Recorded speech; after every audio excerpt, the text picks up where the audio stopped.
Forget choosing one safe haven. By 2030, the new wealthy elite won't have a home country.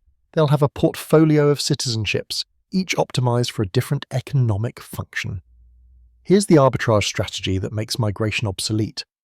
Right now, while you're watching this, over 40,000 individuals are assembling what wealth advisors quietly call passport portfolios, strategic combinations of citizenships that function like diversified investments. One passport for banking, another for tax residency, a third for healthcare access, a fourth as pure insurance against political collapse. This isn't about fleeing your country, it's about treating nationality itself as an asset class, one you can stack, hedge, and optimize just like stocks or real estate. The ultra-wealthy discovered something the rest of us were never taught. Citizenship is a product. And like any product, some versions offer dramatically better terms than others. The difference between the right combination and the wrong one? The question isn't where you should live anymore. The question is, how many places can you legally exist at the same time? Right now, a $25 billion industry is answering that question for the ultra-wealthy. Citizenship by investment, residency by purchase, nationality as a line item on a balance sheet. And it's growing 30% every single year. While you're renewing your passport at the DMV, hedge fund managers are collecting them like vintage wines. A Caribbean passport for visa-free travel, a European residency for healthcare access, a Middle Eastern golden visa for zero income tax. Each one purchased, each one legal, each one strategically deployed. This isn't about running from your country, this is about running toward optionality. The smart money figured out something most people never consider. Nationality is a product. And like any product, it can be compared, negotiated, and stacked. The wealthy aren't choosing between countries anymore. They are building portfolios. The word most people use is escape. They imagine wealthy fugitives running from consequences, but that's not what this is. This is about becoming unjurisdictionable. Let that word sink in, not stateless, not rootless, unjurisdictionable. It means no single government holds complete power over your movement, your money, or your future. Here's the asymmetry nobody talks about. If you hold one passport, you are a fixed target. Your government changes tax law. You pay. They freeze accounts. You're frozen. They restrict travel. You stay. You have no leverage, no options, no exit. Now consider someone with 3 passports across different continents. Same policy change happens. They restructure. They relocate. They adapt. The difference isn't wealth. It's architecture. Single passport holders bet everything on one jurisdiction behaving predictably forever. That's not strategy. That's hope dressed as planning. Multi-passport holders aren't running from anything. They're running toward option. Capital has memory. And the ultra-wealthy have been playing this game for centuries. The Rothschilds didn't build a banking empire from one country. By the 1800s, the family held 5 nationalities spread across Europe: British, French, Austrian, Italian, German. Each passport wasn't patriotism, it was insurance. When one nation turned hostile, another welcomed them with open vaults. The Vanderbilts married into British aristocracy. Greek shipping magnates collected flags like vintage wines. Oil barons of the Gulf registered their children in Swiss hospitals for a reason. This isn't new. What's new is you can do it. Golden visa programs cracked open the vault door. Portugal 2012, Greece 2013. Malta's citizenship by investment launched a decade ago. Suddenly, the strategic playbook of dynastic families became available to anyone with 6 figures and a plan. The democratization wasn't accidental. Your great-grandparents had no choice. Born in a village, conscripted by an empire, taxed until death, the passport wasn't a privilege, it was a leash. For centuries. The nation-state operated the most successful monopoly in human history. Not oil, not some steel, identity itself. One document controlled everything: where you could travel, who you could marry, what opportunities existed within your reach. And the system was designed this way deliberately. Borders weren't just geographic, they were economic prisons. Your labor, your taxes, your entire productive life belonged to whoever stamped your birth certificate. Think about what that meant. A genius born in the wrong country, trapped. An entrepreneur with global vision, caged. The accident of birthplace determined destiny more than talent, more than ambition, more than anything you could actually control. Governments understood this power intimately. They built entire bureaucracies around it. Immigration quotas, exit visas, citizenship. Portugal, 2012. The European debt crisis is ravaging southern economies, and in a quiet government office in Lisbon, bureaucrats draft legislation that will reshape global citizenship forever. The Golden Visa. 500,000 euros in Portuguese real estate, and suddenly you're an EU resident.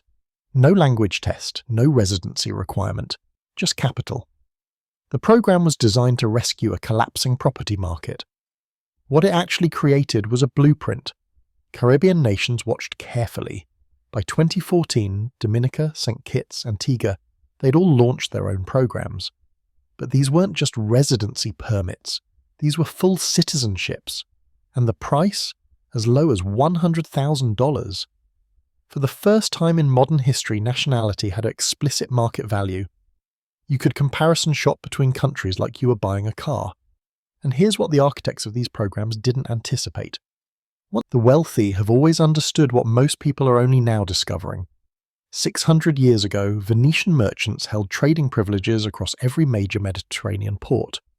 They weren't citizens of one city. They were citizens of commerce itself, moving freely where opportunity demanded. Amsterdam's Golden Age wasn't built by men loyal to a single flag. Dutch traders maintained legal status in Antwerp, London, Lisbon, and a dozen colonial outposts simultaneously. Their allegiance was to capital, not crowns. When the British Empire spanned the globe, London's financiers carried documents granting them rights into territories most people couldn't locate on a map. They understood that sovereignty was a tool, not a cage. Every empire rises, every empire falls, and during every transition, the mobile survive while the rooted suffer. The Medicis, the Rothschilds, the East India Company directors. History's wealthiest families treated borders as the 20th century sold you a lie. One nation, one passport, one identity from birth to death. We've been conditioned to believe this is natural, inevitable, the way things have always been. It isn't. For 3,000 years of recorded history, the wealthy moved freely. Venetian merchants held privileges across the Mediterranean.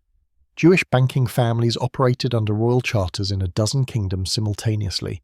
The Rothschilds weren't citizens of anywhere. They were citizens of capital itself. Then came the world wars.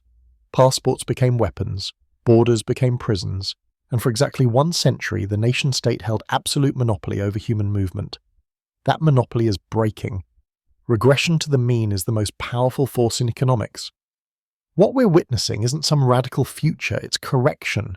The 100-year experiment in rigid nationalism, that was the anomaly. We're simply returning to baseline. The crowd sees citizenship by investment as a loophole, an exploit. The modern passport portfolio isn't about where you're from, it's about what each document does for you. Consider the architecture. A UAE passport eliminates income tax entirely on global earnings. 0%. Every dollar you make, you keep. Singapore provides banking infrastructure that rivals Swiss secrecy with Asian market access, your gateway to 4 billion consumers. Portugal's Golden Visa unlocks the entire European Union while you build towards citizenship through minimal physical presence. Each passport serves a function: tax optimization, asset protection, mobility, banking access, business jurisdiction. The individuals building these portfolios don't think of citizenship as identity, they think of it as infrastructure. The same way a corporation selects its headquarters for tax efficiency, these global citizens select their nationalities for the strategic advantage. And here's what makes this different from the Caribbean programs of the 90s. Today's Portugal isn't just a passport, it's a skeleton key. 26 Schengen nations, unlimited residence rights, access to the world's largest single market. Your EU citizenship means hospitals in Germany, business registration in Estonia, retirement villas in Greece. One document, infinite optionality. St. Kitts operates differently. No income tax, no wealth tax, no inheritance tax. Caribbean banking relationships that don't report to your home country. When your primary jurisdiction decides to freeze accounts first and ask questions later, St. Kitts doesn't flinch. Mauritius is the sleeper pick. Tax treaties with 46 nations. Gateway to African markets growing at 7% annually while the West stagnates. India, China and the UAE recognize Mauritian structures as legitimate investment vehicles. Now here's the architecture that matters. Portugal fails, 25 backup countries, St. Kitts banking collapses, Mauritius treaties active. The pandemic wasn't just a health crisis, it was a masterclass in geopolitical vulnerability. March 2020. Borders slam shut worldwide, flights grounded, families separated by invisible walls drawn overnight by governments in panic mode. But something fascinating happened. While single passport holders watched helplessly, refreshing airline websites, those with backup citizenship simply left. EU passport holders evacuated through Dublin. Caribbean citizens caught commercial flights when charter options vanished. The ultra-wealthy with 3 or 4 nationalities. They moved like water, flowing around every restriction. This created an irreversible psychological shift among high-net-worth individuals. They witnessed friends trapped in countries with collapsing healthcare systems. They saw business partners unable to reach dying relatives. They watched colleagues lose million-dollar deals because they couldn't physically cross a border. The lesson burned itself into their mind. The financial press loves asking the wrong question. Which country will thrive? Where should you relocate? They are debating geography while the sophisticated money has already moved past a nationality entirely. Here's what the institutional players understand that retail thinkers miss. Prediction is a fool's game when optionality is available. You don't need to guess which jurisdiction wins the next decade. You need exposure to all plausible outcomes simultaneously. Think about it. Traditional wealth management diversifies across asset classes, sectors, currencies. Yet most high-net-worth individuals concentrate their entire legal existence in a single nation-state. One government, one tax authority, one set of capital controls. That's not strategy. That's gambling your entire life on one horse. The contrarian insight isn't finding the perfect country, it's recognizing that the search itself is the trap. While everyone else scrambles to identify the next Singapore, the next Dubai, the bidding war has begun. Watch what happened in just 18 months. The UAE launched its Golden Visa, 10 years of residency for property investors. Portugal responded by expanding qualifying investments. Greece slashed its threshold to €250,000. Spain streamlined processing. Italy created a flat tax for new residents. These aren't coincidences. This is competition. For the first time in modern history, nation-states are fighting for citizens the way corporations fight for customers. And just like any competitive market, the terms keep improving for buyers. Malaysia extended visa durations. Thailand introduced the Wealthy Retiree Program. Indonesia created Nomad visas for high earners. Each country watching the others, adjusting, undercutting. The monopoly is fracturing. Governments built their power on a simple premise. You need them more than they need you. That leverage is evaporating. Here's what accelerates this. The mechanism is elegant in its simplicity. You earn income in Singapore, where certain foreign-sourced revenue faces zero tax. Your banking happens in Switzerland or Liechtenstein, jurisdictions with centuries of financial privacy infrastructure. Your legal residency sits in Portugal or Malta, granting you European healthcare and travel rights at a fraction of Nordic tax rates. And your citizenship, that's held in a Caribbean nation that doesn't tax worldwide income at all. Each layer serves a purpose. Each jurisdiction offers a specific advantage. And here's what the tax authorities don't want you to understand. This is completely legal. You're not hiding money. You're strategically positioning yourself within the rules that these very governments created to attract wealth. The key principle is simple. No single nation can claim full authority over someone who legally exists everywhere. When you're a resident of nowhere and a citizen of somewhere strategic, the traditional tax framework simply cannot apply. You've stepped outside the system entirely while remaining fully compliant with it. Your children don't have to inherit your limitations. Here's what the ultra-wealthy understood 3 generations ago. Citizenship is the ultimate inheritance, not stocks, not real estate. Access. When your daughter is born in Portugal to a parent with Maltese citizenship, while you hold Caribbean and European passports, she enters this world with options you spent decades acquiring. She's not starting from zero. She's starting from compound advantage. The Rothschilds didn't just preserve wealth across 2 centuries of wars, revolutions, and currency collapses. They preserved mobility. Family members scattered across London, Paris, Vienna, Naples. When one door closed, another opened. This is dynastic optionality. Your grandson could be educated in Switzerland, build businesses across the EU, retire in Southeast Asia, and weather any political storm because his grandfather made one strategic decision in 2025. Most families pass down money. Money gets taxed. Money gets seized. $500,000. That's the entry point for a competent 5-passport portfolio today. Caribbean citizenship, Portuguese residency, Paraguayan naturalization, Malaysian long-term visa, and a strategic wildcard, perhaps Vanuatu or Malta. 2 million gets you premium positioning, EU citizenship by investment, Singapore permanent residency, and diplomatic adjacent status in select jurisdictions. But here's what the wealth managers aren't advertising publicly. These numbers are climbing 15 to 20% annually. Programs close, thresholds double, due diligence requirements multiply. By 2030, anyone crossing 5 million in liquid net worth will face a binary choice. Assemble the portfolio proactively or scramble reactively when circumstances demand it. The ultra-wealthy figured this out a decade ago.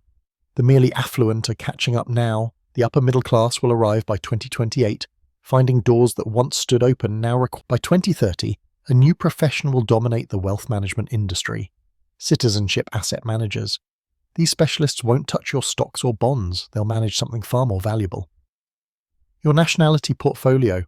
Picture quarterly review meetings where your advisor analyzes not market performance, but shifting tax treaties between Portugal and Singapore. Political instability indexes for your Caribbean backup passport. Visa reciprocity changes affecting your Malta golden residence. The rebalancing triggers are already emerging. When a country announces new exit taxes, your manager moves assets through your most favorable citizenship. When diplomatic relations sour between two nations in your portfolio, they activate contingency residencies. When inheritance laws change in your primary jurisdiction, they restructure which passport holds which properties. The wealthy already employ teams of immigration lawyers, tax attorneys, and residency consultants. The 2030 innovation is integration. Nationality becomes modular. St. Kitts launches it first in 28, a banking access license. For $40,000 annually, you get 18 months of legal standing to open EU correspondent accounts, sign international contracts, and access SWIFT networks. No passport, no residency, just the specific legal function you need. Portugal follows with business formation rights. Thailand offers healthcare system access. Estonia expands e-residency into something with actual teeth. Temporary legal personhood for digital entrepreneurs who never set foot on Estonian soil. The implications are staggering.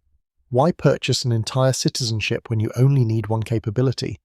The wealthy begin assembling function-specific portfolios. Banking access from one jurisdiction, business formation from another, healthcare rights from a third, tax residency from a fourth. Traditional passports start looking like buying an entire office building. When the nation-state won't collapse, it will simply lose its monopoly. For 3 centuries, governments held absolute power over identity. Where you were born determined everything. Who could tax you, conscript you, imprison you? That era is ending. Countries are becoming service providers, competing for high-value residents the way corporations compete for customers. Portugal offers tax holidays. Dubai promises zero income tax. Singapore provides stability and rule of law. Each nation now pitches its value proposition to a mobile global elite. This isn't about fleeing. The old model, escape one jurisdiction for another, simply trades one master for a different one. The new model is architectural. You become a distributed entity, impossible for any single government to fully capture. Your income flows through one jurisdiction. Your assets rest in another. Your physical presence rotates across 3 or 4. No single authority can tax more than a fraction or control more than a piece. This is the new. The wealthiest families of the 19th century didn't see themselves as British or American or French. They saw themselves as capital, fluid, borderless, eternal. We forgot that lesson. We convinced ourselves that nationality was destiny, that the passport you were born with defined your possibilities forever. But here's what the insiders remembered, what they never stopped acting on. Borders are younger than banking. Nation-states are a 200-year experiment. Capital has been flowing for millennia, and it has memory. The crowd is still debating Portugal versus Panama, Malta versus Montenegro, as if choosing a single destination is the goal. The insiders aren't choosing, they're collecting. 5 passports, 7 residencies, tax optimization across 3 continents, healthcare access in 4, political insurance everywhere. This isn't about abandoning home, It's about recognizing that home itself is becoming a portfolio decision, weighted, diversified,